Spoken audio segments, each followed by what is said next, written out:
So today we will find the surface area of the portion of the hemisphere z equals square root of 4 minus x squared minus y squared above the plane z equals 1. So the formula we will use is the double integral of 1 with respect to the surface and the region that is bounded by the surface. But for our case we will use spherical coordinates, which will make our integration a lot easier. We will take the magnitude of the cross product of the partials of the parameterization of our formula, which is with respect to phi and respect to theta, and then we will integrate with respect to phi and theta over our region. So first thing we will do is parameterize our equation, which is r is 2 sine phi cosine theta, 2 sine phi sine theta, and 2 cosine theta. So now we will take the partial with respect to theta. Oh, sorry, this is phi right here. So now we will take the partial with respect to phi, which is 2 cosine phi cosine theta, and then it is 2 cosine phi sine theta, then negative 2 sine phi. Now we will take our partial with respect to theta, which is negative 2 sine phi sine theta. It is 2 sine phi cosine theta, and the last one will just be 0. So now that we've done this, let's find the region we have to integrate over. So our region looks like it's a hemisphere. It goes from 2 in the x-axis to 2 in the z-axis. And we also have a plane cutting this at 1.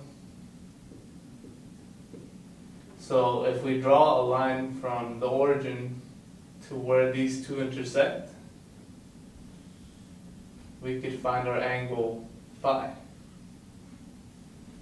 So this is a trig problem right here, where we have a triangle that has a side of 1 and a hypotenuse of 2 because of the radius.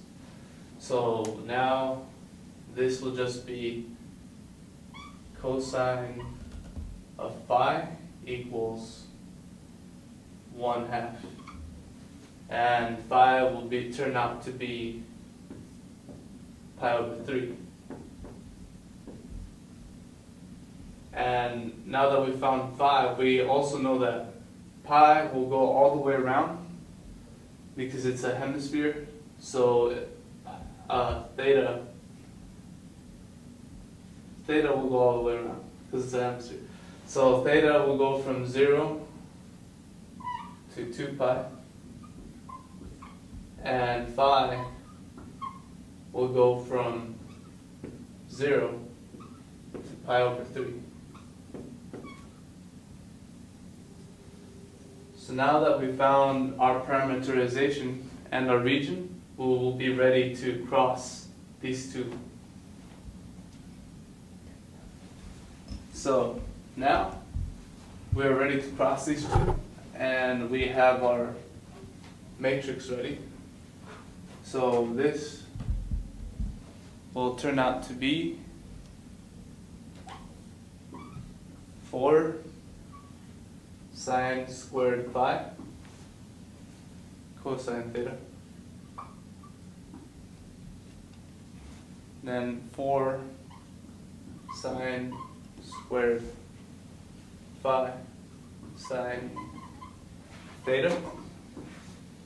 And 4 sine phi cosine theta. So this is our cross of our partials over here. So now that we have our cross, we want to find the magnitude so we can find the integrand of our integral over there. So this will be square root of 4 sine squared phi cosine theta squared plus 4 sine squared phi sine theta whole square plus 4 sine phi cosine phi squared. Now let's go ahead and expand this.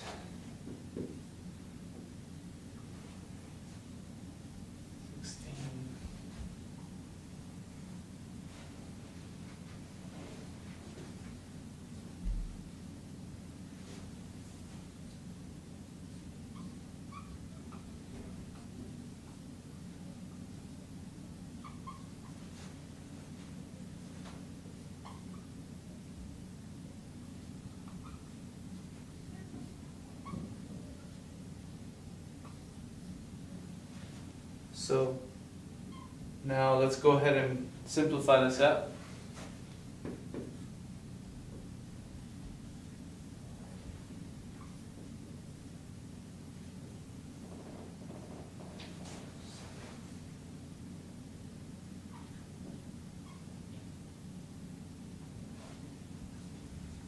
I'm factoring out the sine to the 4th pi.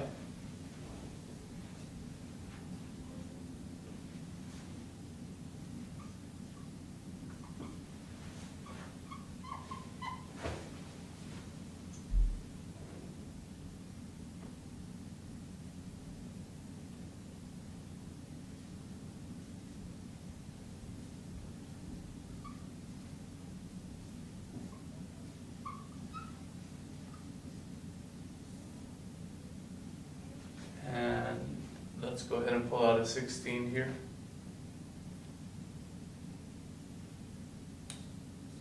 That's 16. So we have cosine squared theta, sine squared theta. This will turn out to be 1.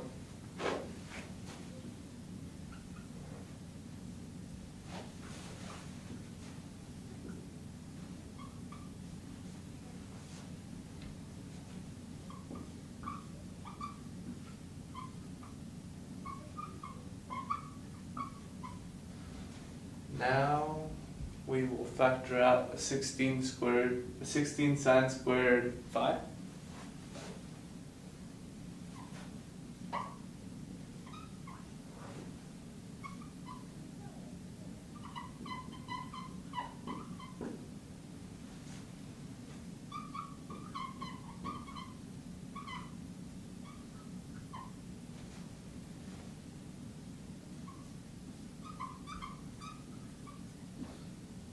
And we end up with another sine squared cosine squared phi, which turns out to be 1. So then we have the square root of 16 sine squared phi, and this turns out to be 4 sine phi. So this is going to be our integrand for our original integral over there. Now we are going to set up our integral, which we found that our region to be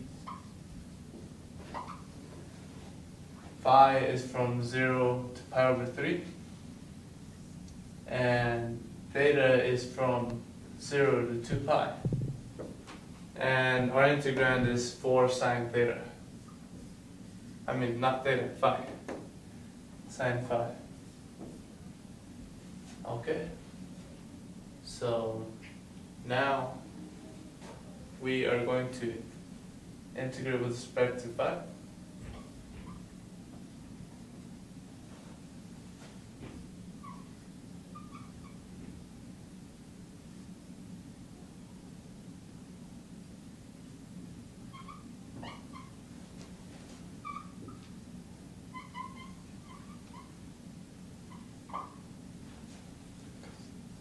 Cosine.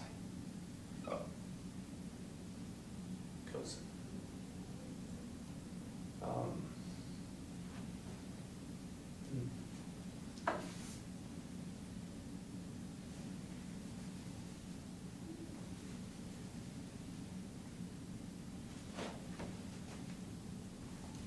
And so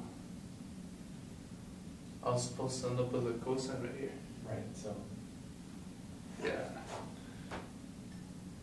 Alright, so now we are ready to integrate. We've got our integram and we've got our region with respect to phi and respect to theta. Phi is from 0 to pi over 3. Theta is from 0 to 2 pi. And our integrand is 4 sine phi. So now we're ready to integrate. Let's go ahead and do it. It is 0 to pi. Let's pull out the 4. Yeah. So negative cosine phi from 0 to pi over 3 theta. This is going to be 4, 0, 2 pi, negative 1 half, then plus 1. So then this will be 4, 0, 2 pi, 1 half d theta,